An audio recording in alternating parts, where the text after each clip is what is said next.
Hello friends, welcome to my channel. ഇന്നത്തെ വീഡിയോയും എനിക്ക് വളരെ സ്പെഷ്യലായിട്ടുള്ള ഒന്നാണ്. നമ്മൾ ധാരാളം കുക്കിംഗ് പാനുകൾ കണ്ടിട്ടുമുണ്ട്, ഉപയോഗിച്ചിട്ടുമുണ്ട് അല്ലേ? എന്നാൽ അമേരിക്കൻ സ്മാർട്ട് ടെക്നോളജി പാൻ നിങ്ങൾ കണ്ടിട്ടുണ്ടോ? പാചകം ഇഷ്ടപ്പെടുന്നവർക്ക് ഒട്ടും ഒഴിച്ചുകൂടാനാവാത്ത അമേരിക്കയിൽ തന്നെ സൂപ്പർ ഹിറ്റായി മാറിയിട്ടുള്ള ടീഫാൾ കമ്പനിയുടെ കുക്ക്വെയർ സെറ്റാണ് ഈ കാണുന്നത്. ഇത് സാധാരണ പാത്രം പോലെ അല്ല കേട്ടോ, ഇതിന് ഒരുപാട് പ്രത്യേകതകളുണ്ട്. അതെന്തെല്ലാമാണെന്നും ഇതിൻ്റെ വില എത്ര വരും എന്നൊക്കെ ഞാൻ ഈ വീഡിയോയിൽ പറയുന്നുണ്ട്. USA നിന്ന് കിട്ടിയ കുറേ ഗിഫ്റ്റുകളുടെ കൂട്ടത്തിൽ ഈ പാത്രങ്ങൾ മറക്കാതെ വെച്ചിട്ടുണ്ടായിരുന്നു. പിന്നെ ഈ പാത്രങ്ങൾ നിറയെ ചോക്ലേറ്റും അതുപോലെ തന്നെ സ്നാക്സും ഒക്കെ അടുക്കി വെച്ചിട്ടുണ്ടായിരുന്നു. വെറുതെ കാലിയായിട്ട് ഒന്നുപോലും ഇല്ലായിരുന്നു കേട്ടോ. പിന്നെ ബബിൾ റാപ്പിട്ട് നന്നായിട്ട് പാക്ക് ചെയ്തതുകൊണ്ട് ഒരു പോറൽ പോലും ഇല്ലാതെ പാത്രങ്ങളെല്ലാം എനിക്ക് കിട്ടി. ഇനി നമുക്ക് ഓരോന്നും പരിചയപ്പെടാം. ടീഫാൾ പാനിലെ ചുവന്ന അടയാളം കണ്ടോ? തെർമോസ്പോട്ട് ഹീറ്റ് ഇൻഡിക്കേറ്ററാണിത്.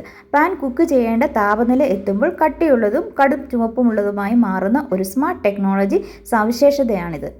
ഇനി ഇതിൻ്റെ താഴ്ഭാഗം നമുക്കൊന്ന് നോക്കാം. താപവിതരണം ഉറപ്പാക്കാനും ഹോട്ട്സ്പോട്ടുകൾ തടയാനും രൂപകൽപ്പന ചെയ്തിരിക്കുന്ന ഒരു മൾട്ടി ലെയർ ബേസ് ആണിത്.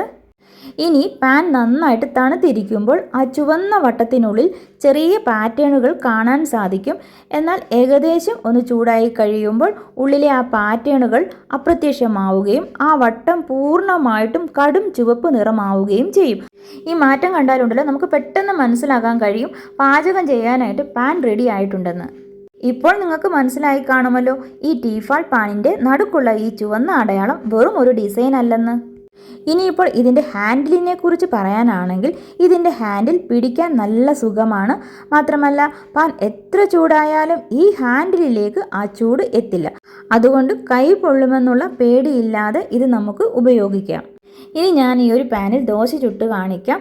പാൻ ഇപ്പോൾ നന്നായിട്ട് ചൂടായിട്ടില്ല, തണുത്തിരിക്കുകയാണ്. അതുകൊണ്ടാണ് അതിൻ്റെ നടുക്കുള്ള ആ ചുമന്ന പാറ്റേൺ കാണുന്നത്.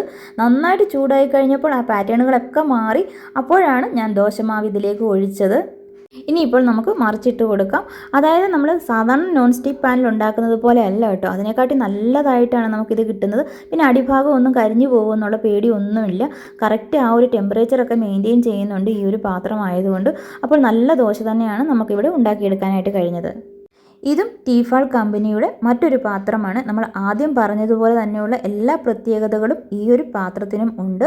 ഇതിൻ്റെ നടുക്ക് കണ്ടോ, ആ ഒരു ടെമ്പറേച്ചർ എങ്ങനെയാണ് നിലനിർത്തേണ്ടതെന്നുള്ളത് കാണിച്ചിട്ടുണ്ട്. അതുപോലെ തന്നെ ഇതിൻ്റെ അടിഭാഗത്തും എല്ലാം നമ്മൾ ആദ്യം പറഞ്ഞതുപോലെ തന്നെയാണ് ചെയ്തിരിക്കുന്നത്. ഇതിൻ്റെ ഹാൻഡിലും നല്ല ബലമുള്ളതാണ്. അതുപോലെ തന്നെ ചൂടൊന്നും അടിക്കത്തില്ല നമുക്ക് പാചകം ചെയ്യുന്ന സമയത്ത്. അങ്ങനെ കൈ പൊള്ളുമെന്നുള്ള പേടിയും വേണ്ട. കൂടെ തന്നെ ഒരു ഗ്ലാസ് ലിഡും കിട്ടിയിട്ടുണ്ട്. ഇനി അടുത്തതായിട്ട് ടീഫാളിൻ്റെ മറ്റൊരു പാത്രമാണ്. ഇത് അത്യാവശ്യം നല്ല വലിപ്പമുള്ളതാണ്. കൂടെ തന്നെ ഇതിനൊരു ഗ്ലാസ് ലിഡ് കിട്ടിയിട്ടുണ്ട്. നമുക്ക് ബിരിയാണി ഉണ്ടാക്കാം, അതുപോലെ തന്നെ പായസമൊക്കെ ഉണ്ടാക്കാനായിട്ട് പറ്റിയ നല്ല വലിപ്പമുള്ള ഒരു പാത്രം തന്നെയാണിത്. ഞാൻ ആദ്യം പറഞ്ഞ എല്ലാ പ്രത്യേകതകളും ഈ ഒരു പാത്രത്തിനുമുണ്ട്. പിന്നെ അല്പം വലിപ്പം കൂടിയതാണ് ഈ ഒരു പാത്രമെന്നേ ഉള്ളൂ. നമ്മളിപ്പോൾ പായസം ഉണ്ടാക്കുകയാണെങ്കിൽ പോലും അത് ആ കറക്റ്റ് ടെമ്പറേച്ചറിലിരുന്ന് അത് പാകമായി കിട്ടും. അത്യാവശ്യം നല്ല വലിപ്പമുണ്ട്. പിന്നെ നല്ല ഹൈറ്റും ഒക്കെ ഉള്ള ഒരു പാത്രമാണ്.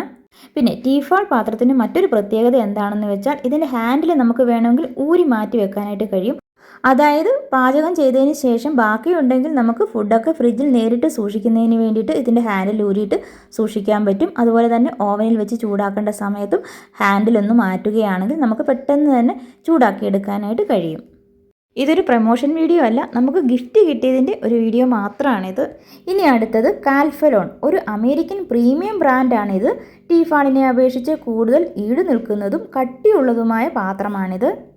ഇതൊരു അമേരിക്കൻ ബ്രാൻഡ് ആയതുകൊണ്ട് ഇതിൻ്റെ വിലയും വളരെ കൂടുതലാണ്.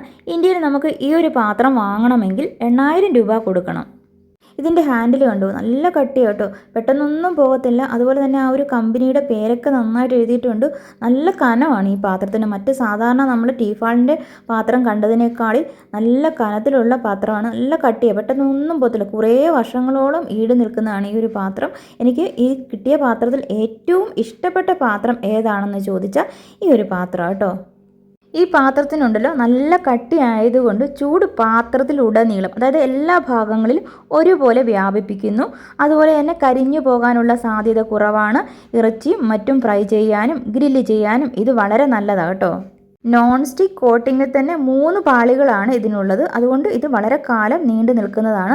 പിന്നെ കൂടാതെ നമുക്ക് പാചകമൊക്കെ ചെയ്യുന്നതിന് വേണ്ടിയിട്ട് നല്ല ഓയിൽ, അതായത് അവഗാഡോ ഓയിലും ഒലിവ് ഓയിലും കൂടി തന്നിട്ടുണ്ട്. ഈ കാണുന്ന അവഗാഡോയുടെ കുക്കിംഗ് സ്പ്രേയും അതുപോലെ തന്നെ ഈ ഒലിവ് ഓയിലൊന്നും ഞാൻ ഇതുവരെ ഉപയോഗിച്ചിട്ടില്ല, ആദ്യമായിട്ടാണ് ഉപയോഗിക്കുന്നത്.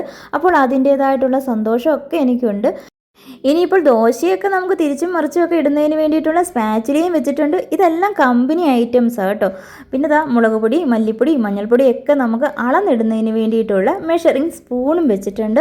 ഒന്നിനും ഒരു കുറവില്ല, എല്ലാ സാധനവും എനിക്ക് തന്നിട്ടുണ്ട്. അപ്പോൾ എന്തൊക്കെ സാധനങ്ങളാണാവോ എനിക്ക് അമേരിക്കയിൽ നിന്ന് കൊടുത്തു വിട്ടത്. എൻ്റെ ചാനൽ ഒരു കുക്കിംഗ് ചാനൽ ആയതുകൊണ്ട് അതിന് പോലും ഒരു കുറവുമില്ലാതെ എല്ലാം നമുക്ക് കിട്ടിയിട്ടുണ്ട്. ഇനിയിപ്പോൾ ഈ ഒരു കുക്കിംഗ് സ്പ്രേ വെച്ച് ഞാനൊന്ന് ദോശ ഉണ്ടാക്കി കാണിക്കാം. ഞാൻ ആദ്യമായിട്ടാണ് കുക്കിംഗ് സ്പ്രേ വെച്ച് ദോശ ചുടുന്നത്. പാൻ നന്നായിട്ട് ചൂടായി കഴിഞ്ഞപ്പോൾ നമ്മൾ ഇവിടെ അവഗാഡോയുടെ കുക്കിംഗ് ഓയിലാണ് സ്പ്രേ ചെയ്ത് കൊടുത്തിരിക്കുന്നത്. അത് കഴിഞ്ഞപ്പോൾ നമ്മൾ ദോശമാവ് ഒഴിച്ച് കൊടുത്തിട്ടുണ്ട്. ഈ ഓയിലിന് രുചി വ്യത്യാസമൊന്നുമില്ല കേട്ടോ, നമുക്ക് കഴിക്കാൻ ഇഷ്ടപ്പെടുന്ന ടേസ്റ്റ് തന്നെയാണ്. ആദ്യം എനിക്കൊരു പേടിയുണ്ടായിരുന്നു ഇതിൻ്റെ ടേസ്റ്റ് എങ്ങനെയായിരിക്കുമെന്ന്. പക്ഷേ നല്ല ടേസ്റ്റ് തന്നെയാണ്. നമുക്ക് കിട്ടിയ ആ ഒരു സ്പാച്ചില ഉപയോഗിച്ച് തന്നെയാണ് ഈ ദോശ ഞാനൊന്ന് മറിച്ചിട്ട് കൊടുത്തിരിക്കുന്നത്. വേണമെങ്കിൽ ഇതിൻ്റെ മുകളിലൊന്ന് സ്പ്രേ ചെയ്ത് കൊടുക്കാം. ഞാനിപ്പോൾ കൊടുത്തിട്ടൊന്നുമില്ല, അല്ലാതെ തന്നെ ഇങ്ങെടുക്കുക കേട്ടോ. അപ്പോൾ നല്ല ദോശയാണ് നമ്മൾ ഉണ്ടാക്കിയെടുത്തിരിക്കുന്നത്. അങ്ങനെ ആദ്യമായിട്ട് അമേരിക്കൻ പാത്രത്തിൽ ഞാനും ദോശയുണ്ടാക്കി. നല്ല അടിപൊളി ദോശയായിരുന്നു. അപ്പോൾ ഇന്നത്തെ വീഡിയോ ഇത്രയൊക്കെ ഉള്ളൂ. നമുക്ക് നല്ല കമ്പനി സാധനങ്ങളാണ് കിട്ടിയിരിക്കുന്നത്. എല്ലാ പാത്രവും ഒന്നിനൊന്നിന് മെച്ചമാണ്. ഒരുപാട് പ്രത്യേകതകളുള്ള നല്ല പാത്രങ്ങളാണ് എനിക്ക് വേണ്ടി അമേരിക്കയിൽ നിന്ന് കൊടുത്തുവിട്ടത്. നിങ്ങൾക്ക് ഈ വീഡിയോ ഇഷ്ടമായിട്ടുണ്ടെങ്കിൽ മറക്കാതെ നിങ്ങളുടെ അഭിപ്രായങ്ങളൊക്കെ കമൻറ്റ് ബോക്സിൽ അറിയിക്കണം. കഴിഞ്ഞ ദിവസങ്ങളിലൊക്കെ ഞാനിട്ട വീഡിയോയ്ക്കൊക്കെ നല്ല സപ്പോർട്ടായിരുന്നു കേട്ടോ. എല്ലാവരും നല്ല കമൻറ്റുകളാണ് അറിയിച്ചിരുന്നത്. എനിക്കത് ഒരുപാട് ഇഷ്ടപ്പെട്ടു. എല്ലാവരും നന്നായിട്ട് സപ്പോർട്ട് ചെയ്തിട്ടുണ്ട്. അതുപോലെ തന്നെ ഈ വീഡിയോയും നിങ്ങൾ കണ്ട് സപ്പോർട്ട് ചെയ്യുമെന്ന് വിശ്വസിക്കുന്നു. ഇന്നത്തെ നമ്മുടെ വീഡിയോ ഇത്രയേ ഉള്ളൂ. ഈ വീഡിയോ കണ്ടുകൊണ്ടിരുന്ന എല്ലാവർക്കും താങ്ക്